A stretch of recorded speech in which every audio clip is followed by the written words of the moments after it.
ఆహారం తినగానే పడుకోవడం అనేది మంచి లక్షణం కాదు. ఆహారం తినగానే అట్లీస్ట్ 2 అవర్స్ కూర్చోవడం కానీ నిలబడడం కానీ అలాంటివి చేయాలి.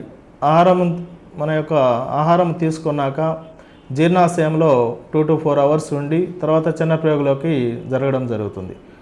ఆ జీర్ణాశయంలో ఉన్నప్పుడు తినగానే పడుకోవడం వల్ల కడుపులో ఉన్న ఆహారము రివర్స్ వచ్చి GERD గ్యాస్ట్రోఇసోఫేజియల్ రిఫ్లెక్స్ డిసీజ్ అంటాం, అది వచ్చే అవకాశం ఉంటుంది. మామూలు తినగానే మనము ఒక 2 to 4 అవర్స్ కంటిన్యూగా కూర్చోవడం కానీ నిలబడడం కానీ పొజిషన్ మెయింటైన్ చేయాలి. ఎందుకంటే ఆహారం తీసుకున్న తర్వాత జీర్ణాశయంలో ఆహారం నిలబడి అది జీర్ణ ప్రక్రియ అయినాక చిన్న ప్రేగులోకి వెళ్ళి దానిలో ఉన్న విటమిన్స్ మరియు యొక్క న్యూట్రియంట్స్ అన్నీ అబ్జార్బ్ కావడం జరుగుతుంది.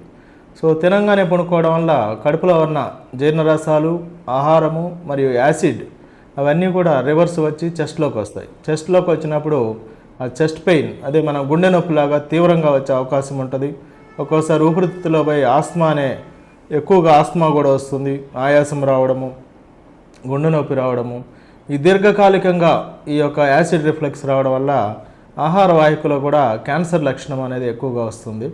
సో ఇది చాలా జాగ్రత్తగా ఉండాలి.